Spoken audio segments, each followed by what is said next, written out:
Well, good afternoon. I'm standing before you again with news, and typically when I stand before you, it's not great news, and today is the same. It is not great news. I want to make everyone aware that over the past week, our Special Victims Unit has been diligently investigating a case involving a misconduct of a Tulsa police officer.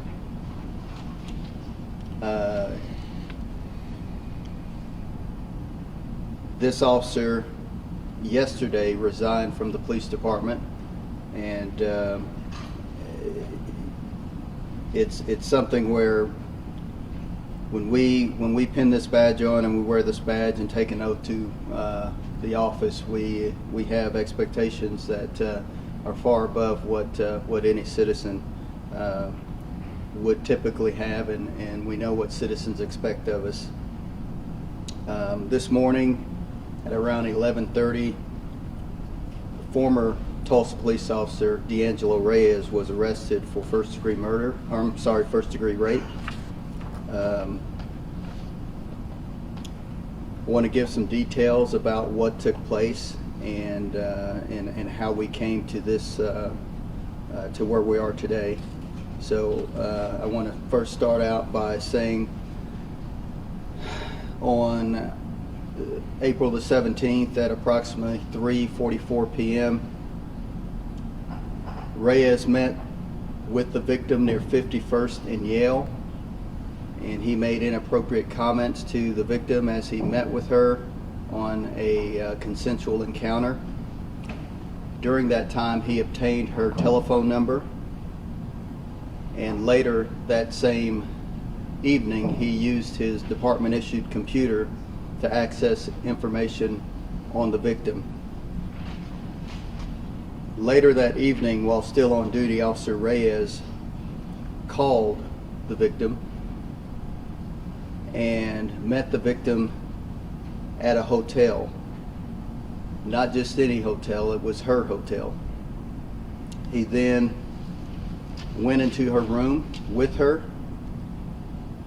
He told her that it wouldn't take much to put a person like her back in prison because he had seen her record by running her, and she was frightened. She was fearful of what would transpire. During the course of that encounter, they engaged in sexual intercourse. On June the 2nd, detectives with our Special Victims Unit met with the victim. There is body camera footage that captures the first 60 seconds of an encounter that Reyes had with the victim. On June the 5th, after obtaining a warrant, the Special Victims Unit met with Reyes. The warrant was for his cell phone. During that encounter with the Special Victims Unit, his cell phone was seized. In his initial statements regarding the incident, he denied any allegations of wrongdoing. He was relieved of duty that day and placed on administrative leave. Our detectives continue to work the case and set up a follow-up interview with Reyes, and that occurred on June the 8th. This time, Reyes came to the police station with an attorney and met with Special Victims Unit detectives. Reyes admitted that he was untruthful in his initial interview. He also admitted that he used a false name as the victim described, the name Eric. He also stated that he intended to have a no-strings encounter with the victim, and that he believed that the intercourse was consensual. Yesterday, Reyes resigned from the Tulsa Police Department, and I believe you have his resignation letter that was issued through his attorney.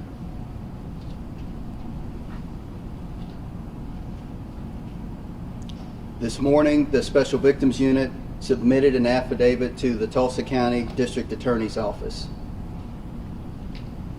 along with the case. The District Attorney's Office looked over the case, believed probable cause existed, and approved the charge, walking the paperwork through to a judge for a warrant to be issued for first-degree rape. Reyes turned himself in a short time ago. This investigation is still ongoing. Our officers acted quickly, our detectives acted quickly in trying to pin down exactly what transpired. I have stood before you numerous times and announced criminal charges on Tulsa police officers. This might seem like it's repetitive. However, understand that police officers are part of this community. They are part of they are human, and there are going to be mistakes that are made. We have a very robust internal affairs unit that monitors officers, as well as detectives and other individuals across our department. Our policies and procedures are valid, they are legitimate, and they are there for a reason, and they worked in this instance. The detectives took swift action, did not immediately discount the victim, and worked through the case and let the evidence take them to where we are today.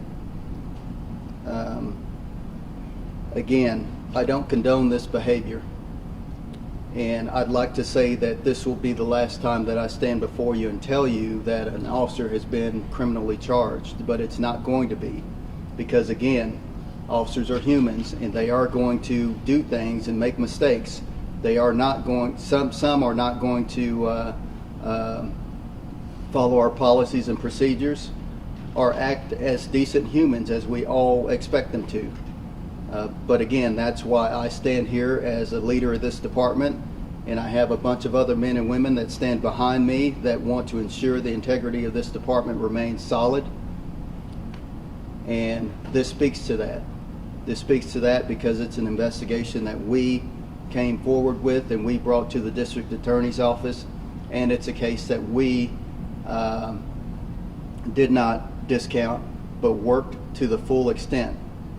And I hope the citizens here in Tulsa have seen time and time again that when allegations are made against a police officer, we work that thoroughly and diligently to its conclusion. I'm going to now turn this over to District Attorney Steve Kunzweiler, who wants to make some statements.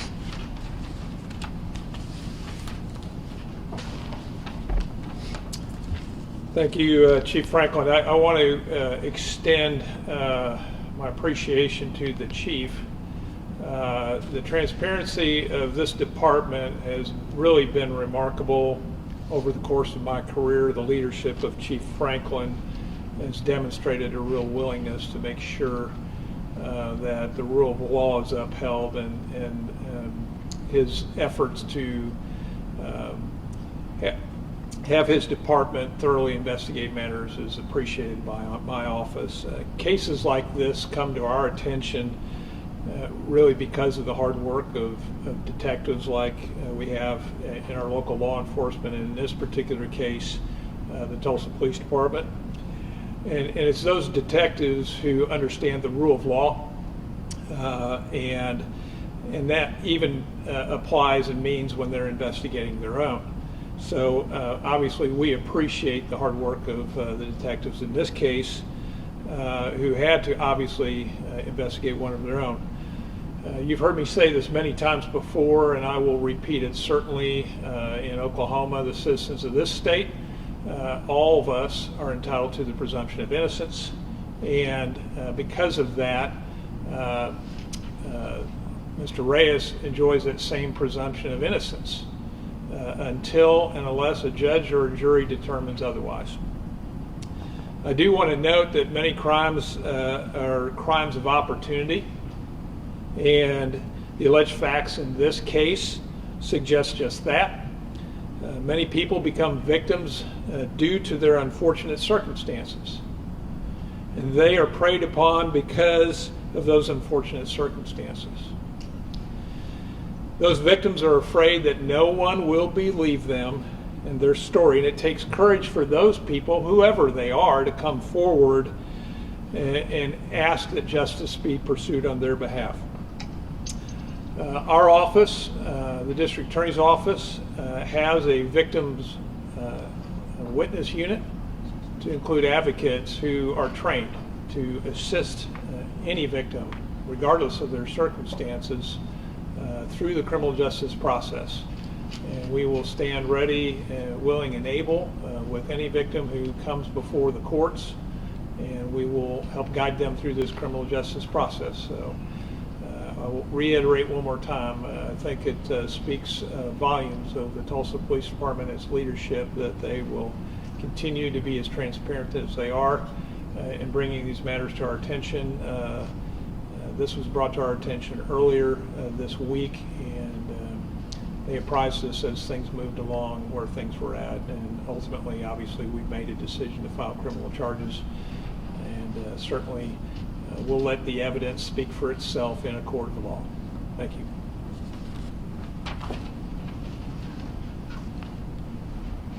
Do you have questions for the chief? I have a Or question. the DA director? Can you walk us through the encounter that you had with the woman at the First in Yale back on April 17th? He was on duty at the time, correct? Can you tell us what? I mean, he was on the clock, and what caused him to come into contact with this woman? I guess.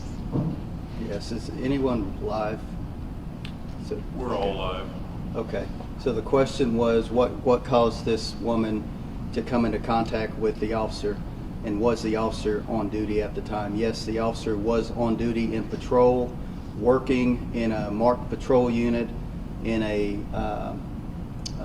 police uniform, and he had just left another call, saw the woman walking her dog, and stopped and made an inappropriate comment towards her, and then had an encounter with her, asking her for her phone number and information. I have a question, Chief. So he had been on the force for about 5 years, right? Did he have any former infractions? The question was, did he have any former infractions, and that he had been on the police department for 5 years? Yes, that's correct. He's been on the department for 5 years, and he has not had any discipline with our department. Can you talk a little bit about what happened between the complaint in April and now? The question was to give a little bit more detail of the time lapse between the April encounter and today. This woman, like many victims, they don't want to, they didn't believe that their story was going to be believable. I believe somewhere in the neighborhood of 25% of victims report a sexual assault, and so that's no different in this case. However, there is a time lapse between the encounter and when it was actually when we became aware, and we became aware this month, just less than a week ago.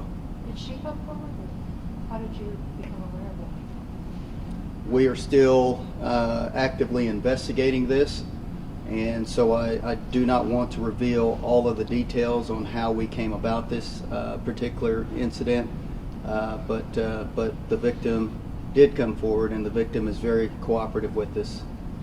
And Chief, the body cam video that he was wearing at the time, you said captured a portion of his interaction with her until he turned it off, correct? Yes, the comment was that the body camera did capture a portion of the encounter until the body camera was deactivated. And how is it that he ended up at her hotel? Was it a conversation they had? She invited him and he agreed to come over, or he just told her, I'm coming over there? Or how would you characterize how she ended up, how he ended up at the hotel room? The question was how did the Reyes end up at her hotel, and the answer to that is that after obtaining her phone number and her information and running her information through the record system, we believe that she was being preyed upon, and the officer went to that location seeking her out and called her. Do you know if they knew each other before this encounter? The question was whether or not the suspect and the victim knew each other. We do not have any evidence that leads us to believe that the suspect and victim ever ran across one another before. Chief, in your opinion, do you think this was an abuse of power? The question was if I think this is an abuse of power, and the answer to that is just outright yes, I do. Again, the citizens of Tulsa hold us to a high standard and have expectations of the police department. Every single one of our officers have sworn an oath to uphold that law, and to break that down. Yes, that is an abuse. Yes, that is an abuse when you prey upon a victim and run a victim to discern whether or not you are going to go after that victim. Chief, the DA talked about, he commended you all on your transparency, and how important is that in gaining the trust of the public? And you've been very transparent on many things recently. The question dealt with transparency on in what we're doing as a department. You know, we are. We attempt to be open and transparent with everyone. I think the only time where we have to deflect is when we're still investigating a case and there are implications to that or some type of litigation that comes after that. So we work very hard to be transparent as we stand here today. You know, I don't want to be here. You know, this is a black eye for us, and it's a black eye for anyone in a uniform right now. And that's one of the things that I try to impart upon this department, is that no longer is it just the Tulsa Police Department that you are representing. It is the nation of law enforcement. So every law enforcement officer could today be impacted by what transpired today. Do you believe this was an isolated incident that didn't, it was just a one-off, that this hasn't happened, or is there a fear that there may be other incidents? Are you investigating that possibility? The question is whether or not this was an isolated incident, or are there other incidents out there. Again, we continue this investigation. Just because we have an arrest does not mean that this investigation has concluded. We are very confident, obviously, that this officer, our former officer, had contact with numerous people out there in the public. And so I think if there is anyone out there that believes they may have been victimized by this officer, then we are asking them to come forward and contact our Special Victims Unit and Lieutenant Darren Ehrenrich for an interview. Last question. Is there any chance this is going to wind up in federal court? Is this likely to be a McGurk thing? The question is whether this might end up in federal court, and if this is related to McGirt. At the present time, I don't believe that would be the case. All right. Thank you very much, folks. Thank you, gentlemen.